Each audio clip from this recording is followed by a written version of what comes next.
depuis un moment, le Seigneur m'envoie des jeunes filles. Des jeunes filles que depuis un moment j'appelle Tamar. Ces filles, quand je prie, pour elles, je pleure. Ce sont les filles que j'appelle Tamar. Les filles violées.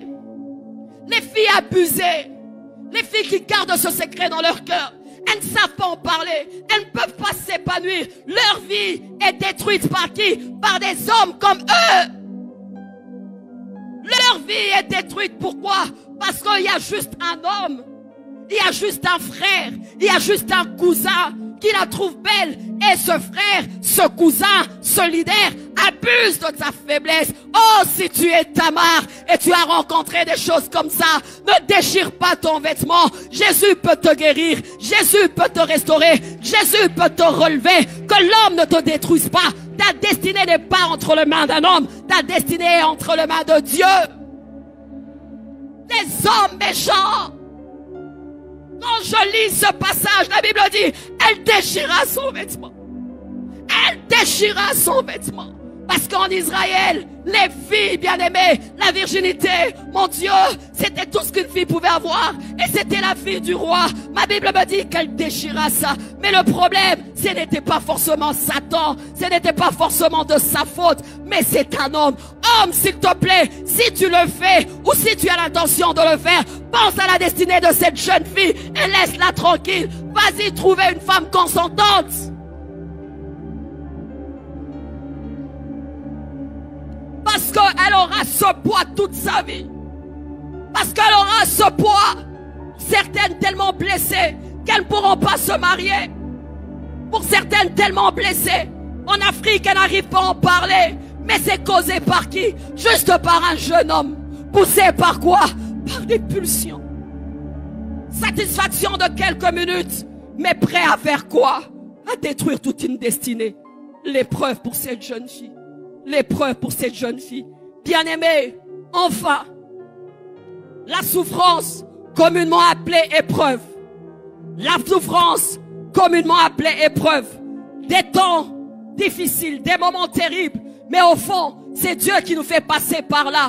Parce qu'il a un témoignage vivant avec nous. C'est Dieu qui nous fait passer par là. Parce que voilà notre histoire. Lorsque tu lis cette histoire de ce jeune homme né aveugle dans Jean 9, la Bible dit que les disciples, parce que nous aimons toujours donner des explications à tout, lorsque nous souffrons, nous aimons toujours trouver une réponse. Est-ce mon père? Est-ce ma mère? Qui a péché? Qui a transgressé la loi? Qui a fait ceci?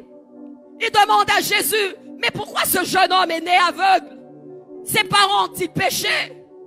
Lui-même a-t-il péché? Jésus regarde et dit, vous n'avez pas compris.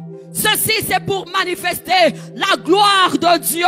Il y a des épreuves qui sont là pour manifester la gloire de Dieu. Laisse que ce matin, que par cette épreuve, que Dieu manifeste sa gloire. Que Dieu manifeste sa gloire. Lorsque tu lis Luc 1, 5, 7, la Bible dit de Zacharie et Élisabeth, les deux étaient justes, mais ils n'avaient pas d'enfants. Les deux étaient justes, mais ils n'en avaient pas. Ça arrive parce que la Bible dit, le malheur atteint souvent le juste. Mais l'Éternel fait quoi? Il en délivre toujours. L'Éternel en délivre toujours. Ça, c'est l'école. C'est l'épreuve d'Abraham. 25 ans sans enfant. C'est l'épreuve qui arrive à ta porte autant d'années. C'est l'épreuve de la prison de Joseph. C'est l'épreuve de qui encore? C'est l'épreuve de 150 jours de Noé dans l'arche. C'est l'épreuve de qui? Bien-aimé, c'est ton épreuve. Tu n'as pas forcément péché. Tu n'as pas forcément maudit Dieu. Mais c'est ton histoire. C'est ton école. On te présentera ici en disant, voilà ce que Dieu a fait par lui. Tu parleras de Dieu et te diras, mon Dieu peut le faire. Que notre regard change. Si tu dois ce matin, qu'on ne te bourre pas des choses, qu'on n'envahisse pas ton esprit avec beaucoup de choses, dès que je suis en train de parler, pose-toi une question. Est-ce moi? Est-ce le diable? Les autres? Ou Dieu? Mais l'issue est certaine. Peu importe que ça soit moi, que ça soit les autres, que ça soit l'ennemi, il y a l'issue. dire à quelqu'un, si tu es chrétien, Dieu peut changer le mal en bien.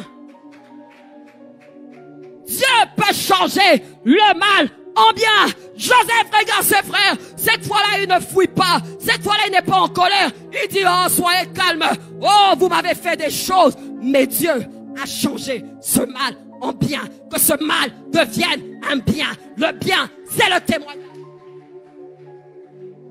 Le bien, c'est le témoignage. Car la Bible dit, tout concourt au bien de ceux qui aiment Dieu.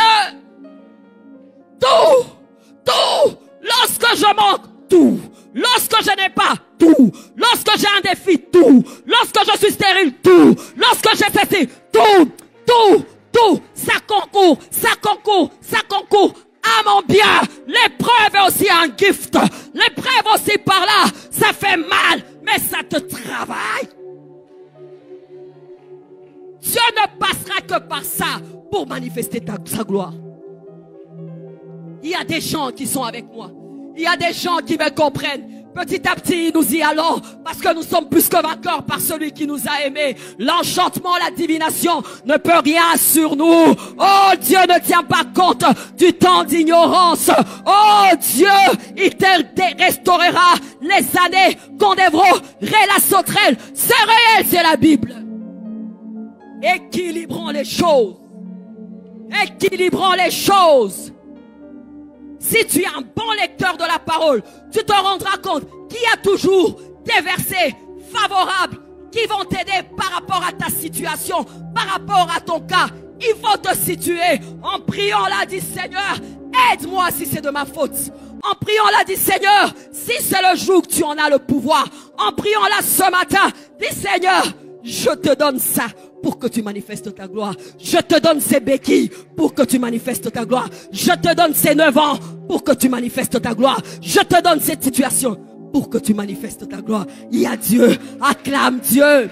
Acclame Dieu. Acclame Dieu. Acclame Dieu. Bien-aimé, cette partie, tu peux l'oublier.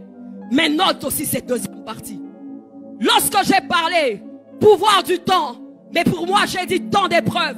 Mais en définissant le pouvoir, j'ai dit l'influence, la capacité qu'a le temps d'amener quelque chose dans nos vies.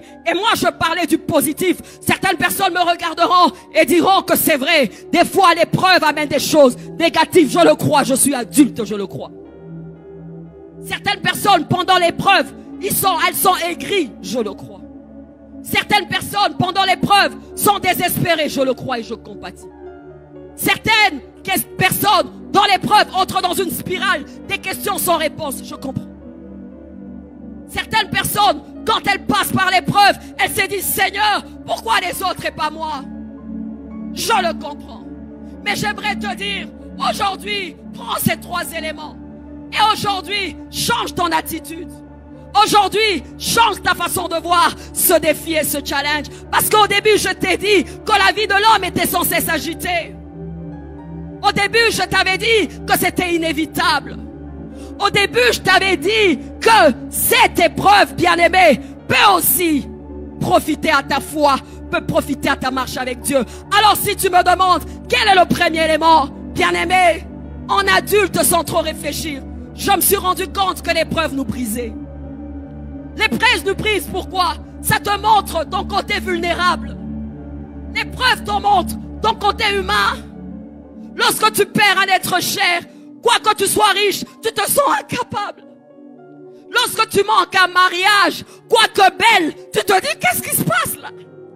Lorsque tu t'es gardé toute ta vie, toute ta jeunesse et que tu n'as pas d'enfant, tu dis Seigneur, qu'est-ce qui se passe? Lorsque tu étais un donneur de leçons et que ça ne marche pas pour toi, tu deviens humble. Tu deviens humble. Lorsque tu disais, tu avais tout à dire, hein, tu te prenais haut, l'homme 3 fois saint, tout marche pour lui. Bien-aimé, au moment des épreuves, tu vas te rendre compte que ton ego est détruit. Tu vas te rendre compte que tu es un homme brisé et Dieu utilise les hommes brisés. Dieu utilise les hommes brisés. Dieu utilise les personnes humbles. Je prie différemment pour la stérile. Je prie différemment pour les couples qui veulent enfanter. Je regarde différemment cette femme qui a fait la vie et qui n'arrive pas à enfanter. Parce que pour moi, je disais, si je me garde d'office, j'aurai des enfants. Mais Dieu m'a appris, c'est une grâce. C'est une grâce. Pas parce que tu as étudié, tu as un cursus sans faute que tu auras le meilleur emploi. Dieu va te l'apprendre. Il va donner au dernier de la classe un meilleur emploi. Et Dieu recherche quelque chose dans ton cœur. Le brisement, le brisement, le brisement. Le brisement. Pour Dieu, ce n'est pas simplement te donner les choses. Il peut t'en donner. Mais Dieu aime rapprocher nos cœurs. Dieu aime rapprocher le cœur. Dieu aime travailler la qualité de vie. Et il dit, premièrement, le royaume, entre par-dessus. Tu as été guéri. Rassure-toi que tu as un homme brisé. Tu as été délivré. Rassure-toi que ton cœur va rester intact. Tu as fait des grandes choses. Rassure-toi que tu auras ce cœur brisé. Il dit à Israël, Deutéronome 8:3, je t'ai fait... Ah non, j'aime. Il t'a fait avoir faim afin de te montrer que c'est lui qui donnait la nourriture. Deutéronome 8:3. J'ai lu ces versets, j'ai dit, Seigneur, c'est juste incroyable. Pour certains, la nourriture était un acquis. Pour certains, avoir, c'est un acquis. Pour d'autres, ils n'arrivent même pas à prier. Pour la nourriture, c'est un acquis. Mais il dit, je t'ai fait avoir faim afin de te montrer que je peux te nourrir.